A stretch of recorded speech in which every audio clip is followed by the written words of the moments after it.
အားလုံးပဲမင်္ဂလာပါဒီကနေ့မှာတော့ဂျပန်နိုင်ငံရဲ့လျှက်စစ်ကြမ်းကျင်ရေးချင်းစောင်းပွဲတွေကတစ်ခုဖြစ်တဲ့ Dainishu Yankee Kojishi Kinochikan မွန်တိုင်းကောနဲ့ပတ်သက်ပြီးတော့ရှင်းပြသွားမှာဖြစ်ပါတယ်ဒီမှာဆိုရင်တော့စာမျက်နှာ3ခုပါရှိမှာဖြစ်ပါတယ်ပထမဆုံးစာမျက်နှာကတော့တက်စင်တဲ့အခါမှာအသုံးပြုမဲ့ပစ္စည်းစင်းကိုပေးထားတဲ့စာမျက်နှာဖြစ်ပါတယ်ဒုတိယစာမျက်နှာကတော့ one line diagram ကိုပေးထားခြင်းဖြစ်ပါတယ် one line diagram ကတော့ကူကူစမ်းသူဆွဲဖို့ပေးထားခြင်းဖြစ်ပါတယ်ကျွန်တော်တို့ကရှင်းပါတယ်ကူကူစမ်းသူကိုဆွဲပြထားဖြစ်ပါတယ်တတိယစာမျက်နှာမှာတော့ချက်ကူကြောကန်လို့ခေါ်တဲ့ပစ္စည်းကိုတက်ဆင်တဲ့အခါလိုက်လာရမယ့်စီမင်းစည်းကမ်းတွေကိုပေးထားတဲ့စာမျက်နှာဖြစ်ပါတယ်ပထမဆုံးစာမျက်နှာမှာပေးထားတဲ့600ကို KB 2 mm နိရှင်အရှည်350နဲ့အရောင်မှာဆိုရင်တော့အောက်ဝေးကီလို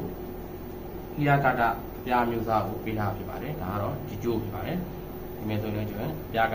ပြာဖြစ်ပါတယ်ဟီယာကတာပြာဒီကျိုးဖြစ်ပါတယ်နံပါတ်1အနေနဲ့ကတော့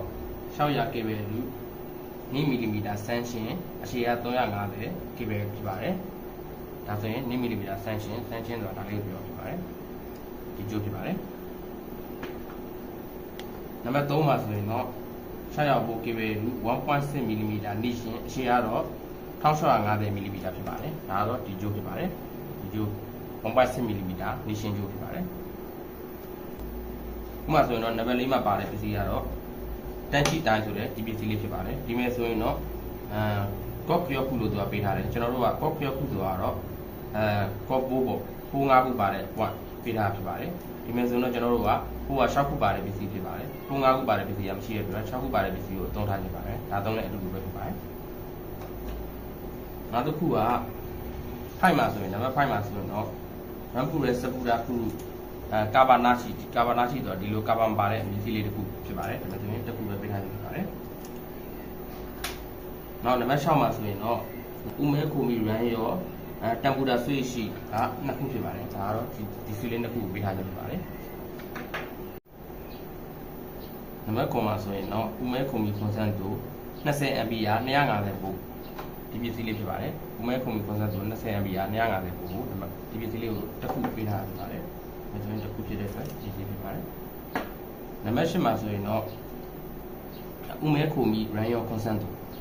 ဒီပစ္စည်းလေးဖြစ်ပါတယ်သူကလည်းတစ်ခုပဲပေးထားဖြစ်ပါတယ်နံပါတ်10မှာတစ်ခုပဲပေးထားဖြစ်ပါတယ်ဒီပစ္စည်းလေးကိုပြောပြပါတယ်နံပါတ်9မှာဆိုရင်တော့ဥမဲခိုမီရန်ရောတူရိစုခဝါခုဆိုတဲ့ဒီပစ္စည်းလေးကိုပေးထားဖြစ်ပါတယ်နံပါတ်9မှာဆိုရင်တော့ ring sleep ကွန်နတာလေးကို show ဆိုတဲ့ဟာလေးကိုသူက5ခုပေးထားဖြစ်ပါတယ်ဒီပစ္စည်းလေးဖြစ်ပါတယ်နံပါတ်7မှာဆိုရင်တော့ဥမဲခိုမီစာချီခိုမီဂါတာကွန်နတာရုံးဝင်ရောပေါ့နော်၄ပေါက်ပြောဖြစ်ပါတယ်စာချီကိုမကာတာခုနတာရုံးဝင်ရောဒီပစ္စည်းလေးဖြစ်ပါတယ်ဒါဆိုရင်ပစ္စည်းစင်းတွေကပေးထားတဲ့မိခုမှာပေးထားတဲ့ပစ္စည်းစင်းတွေကန့်ညီမှုရှိပါတယ်အကယ်၍ပစ္စည်းစင်းကန့်ညီမှုဖြစ်ဘက်ကဆောင်းမွဲမစခင်မှာခန်းဆောင်တာဝန်ရှိသူတွေကိုဆက်သွယ်ရမှာဖြစ်ပါတယ်ခုဆိုရင်တော့ပစ္စည်းကက်လေးတွေကိုနေရာချထားပေးပြီးတော့ဆက်ကိုရှော့ကမှာပါတဲ့အတိုင်းကျိုးတွေကိုဆက်သွယ်ပေးရမှာဖြစ်ပါတယ်နံပါတ်1မှာဆိုရင်တော့ပုံ1မှာပြထားတဲ့အတိုင်းပုံ1မှာပြထားတဲ့ပစ္စည်းလေးရဲ့သင်္ကေတကိုသတ်မှတ်ပေးရမှာဖြစ်ပါတယ်ဒီမဲ့ဆိုရင်တော့အလယ်မှာဆွေးရှိကိုသတ်မှတ်ပေးရမှာဖြစ်ပါတယ်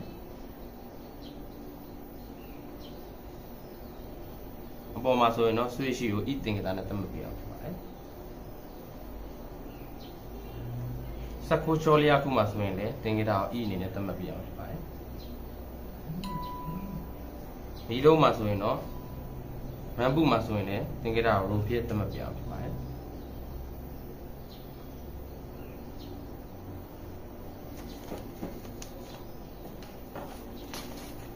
နံပါတ်2ကတော့ပုံ1မှာပြထားတဲ့အတိုင်းတန်းချီတိုင်ကိုနေရာချထားပေးရမှာဖြစ်ပါတယ်ဒီတန်းချီတိုင်ကိုပုံ1မှာပြထားတဲ့အတိုင်းဒီမျိုးနေရာချထားပေးရမှာဖြစ်ပါတယ်နိုင်ငံနေရာကိုကနေပြီးတော့ဥမဲခုမီကွန်ဆန်တို20 MB ရ250ပို့ကိုချိတ်ဆက်မဲ့အပိုင်းပဲဖြစ်ပါတယ်ဒီမှာဆိုရင်တော့2 mm စမ်းချင်းကျိုးကိုသုံးထားတဲ့အတွက်အနက်ရဲ့အနီးရဲ့အစိမ်းရဲ့ဖြစ်ပါတယ်အနက်ကျိုးကိုတော့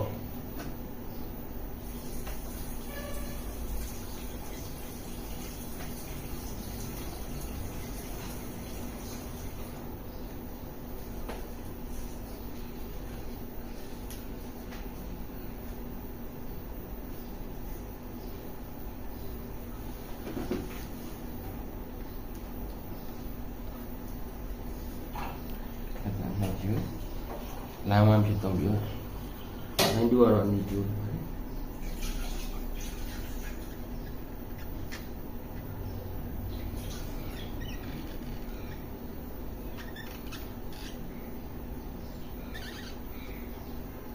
ဘောင်းကျိုးတော့ဆဲခိုးကြောခန်းမှာပါတဲ့အတိုင်းအစိမ်းရောင်ဖြစ်သတ်မှတ်ပေးရမှာဖြစ်ပါတယ်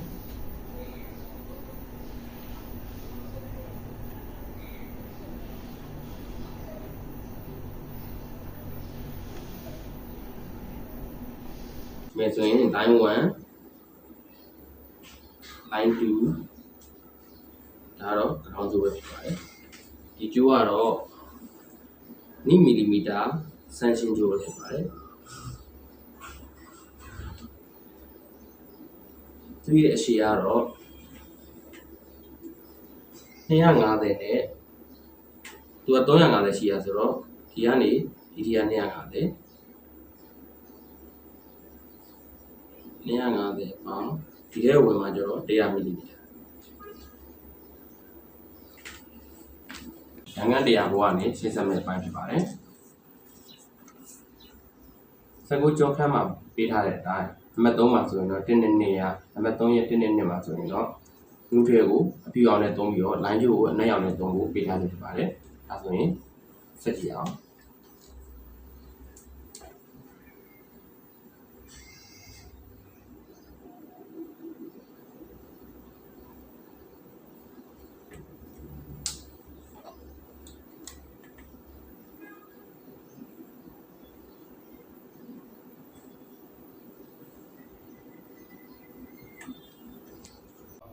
ရန်ကန်100ဘောကထွက်တဲ့လူထွေကျိုးနဲ့ line ကျိုးကိုဥမဲကွန်ပျူတာရောပုံစံတူကိုရှင်းဆက်ရမယ့်အပိုင်းဖြစ်ပါတယ်လူထွေကျိုးကိုတော့ဥမဲကွန်ပျူတာရောပုံစံတူရဲ့ developer ဘိုင်းကိုရှင်းဆက်ရမှာဖြစ်ပါတယ်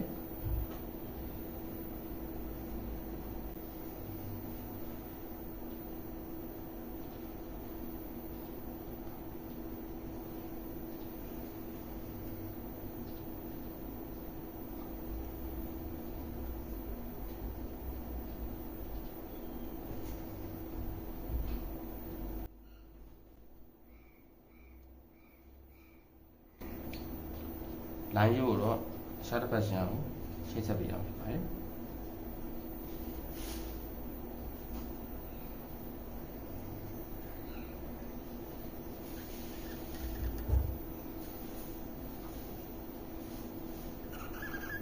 အဲ့မှာဆိုရင်ဆွေးနှစ်ခုကိုပါရာဒီဆန်နဲ့ရှင်းဆက်ပေးရမှာဖြစ်ပါတယ်ပါရာဒီဆန်run to ပေါက်ခုစုကနေ run book ကိုချက်ဆက်ရမယ့်ပိုင်းဖြစ်ပါတယ် run to ပေါက်ခုစုကနေ run book ကိုလူထွေကျိုးအမှဆောက်မယ်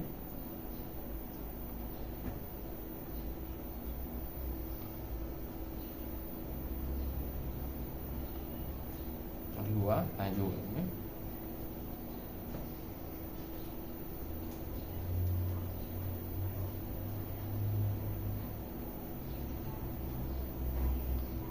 ဆက်ကိုရှော့လျက်ကိုရှင်းဆက်ရမယ့်ပိုင်းဖြစ်ပါတယ်ဆက်ကိုရှော့လျက်ကိုတော့ run to ပေါက်ခုစုကနေနည်း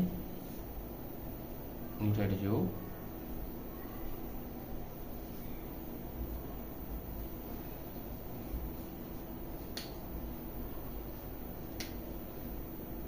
line ကျိုးဝင်ပြရမှာဖြစ်ပါတယ်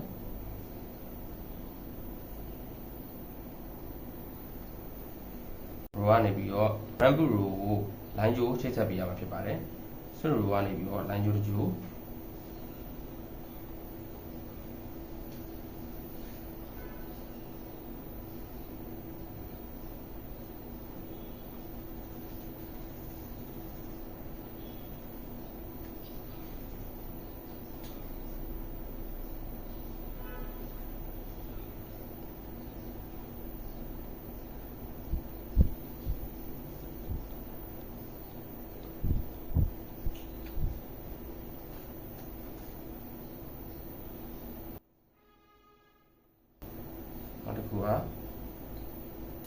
ဆက်ကိုရှော့လျက်ကိုတော့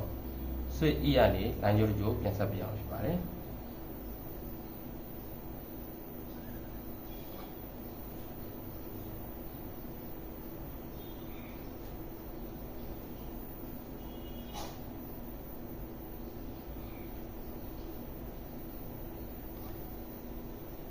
သူတို့တွေတော့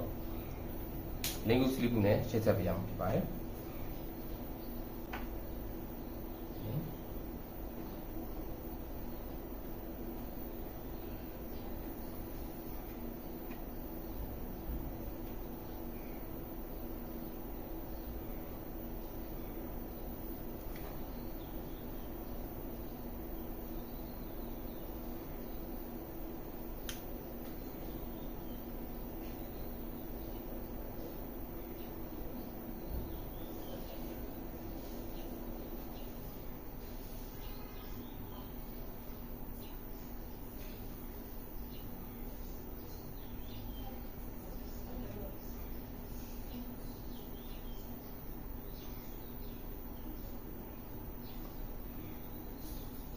နောက်တစ်ခုကတော့ဒီနေ့ကျိုးဆက်ပြပြရအောင်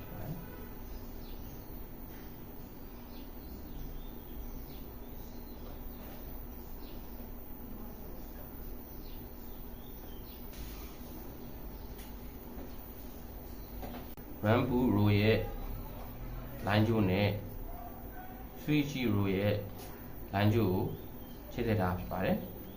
နောက်တစ်ခုအနေနဲ့ကတော့ဆက်ကိုကျော်လျာကူ E ရဲ့ line ကျိုးနဲ့ switch E ရဲ့ line ကျိုးကိုချိတ်ဆက်ထားဖြစ်ပါတယ်နောက်တစ်ခုကတော့ဒန်ကန်100ဝါလာတဲ့ line ကျိုးနဲ့ဥမဲခုမီရန်ရောခွန်ဆန်းသူကလာတဲ့ line ကျိုးကို link slip နဲ့ချိတ်ဆက်ထားဖြစ်ပါတယ်ဒါဆိုရင်တော့ link slip နဲ့ချိတ်ဆက်ထားပြီးတော့နောက်တဲ့ neutral ကျိုးတွေကိုတော့စာချိကိုမီကာတာယွန်းဟွန်ခုနတာနဲ့ချိတ်ဆက်ပေးရမှာဖြစ်ပါတယ်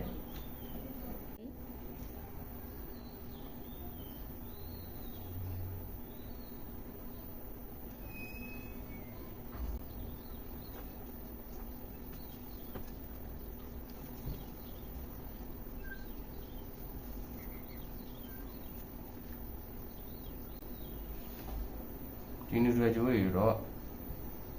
စာချီကိုမီကာတာရုံးဝန်ခဏတာနဲ့ဆက်သွယ်ပြရဖြစ်ပါတယ်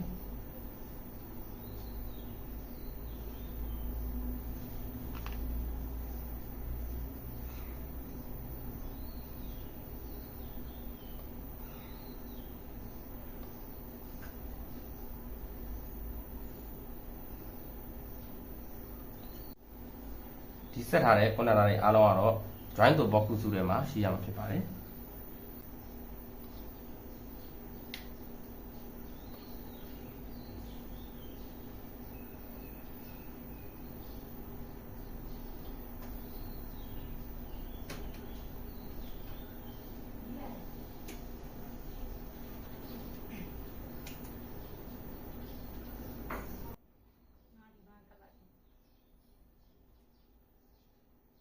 ကျိုးတွေရှင်းဆက်လို့ပြီးသွားတဲ့နောက်ပိုင်းမှာကျိုးတွေရဲ့အခြေနဲ့ကျိုးတွေရဲ့အမျိုးအစားကိုရှင်းပြသွားမှာဖြစ်ပါတယ်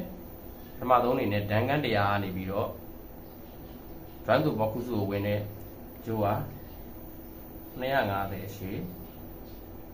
join တို့ box စုတွေဝင်ဖို့အတွက်က100 mm အရှိဖြစ်ပါတယ်သူ့ရဲ့ကျိုးကတော့2 mm နှိရှင်းကျိုးပဲဖြစ်ပါတယ်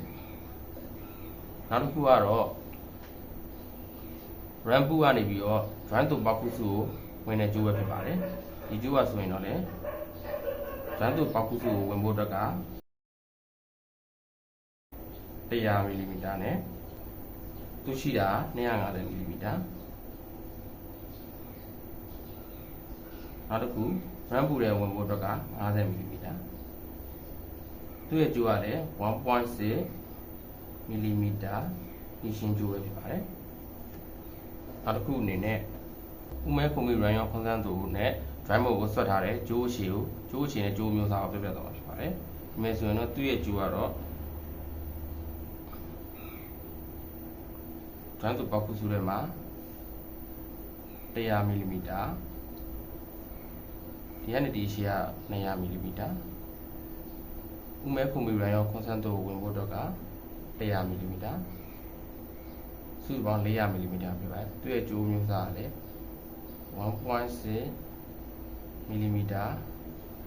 နှိရှင်းကျိုးပဲဖြစ်ပါတယ်ဒါဆိုရင်တော့ကျိုးကနှစ်ခုဖြစ်တဲ့အတွက်နည်းနည်းမြောက်ပေးရဖြစ်ပါတယ်နောက်ဆုံးတစ်ခုအနေနဲ့ကတော့ဆက်ကိုရှော့လျက်ခုကို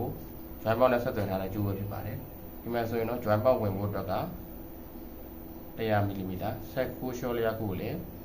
100 mm သူ့ရဲ့ကျိုးမျိုးစားကလည်း 1.6 mm နေရှင်းကျိုးပဲဖြစ်ပါတယ်ဒါဆိုရင်တော့ကျိုးတွေရဲ့အရှင်နဲ့ကျိုးတွေရဲ့မျိုးစားကိုရှင်းပြပြီးဖြစ်တဲ့အတွက်ကြောင့်ကျွန်တော်တို့ရဲ့မွန်တိုင်းကောရဲ့တက်ဆင်မှုအားလုံးကတော့ပြီးစီးသွားပြီဖြစ်ပါတယ်အားလုံးကြည့်ရှုပေးတဲ့အတွက်ကျေးဇူးတင်ပါတယ်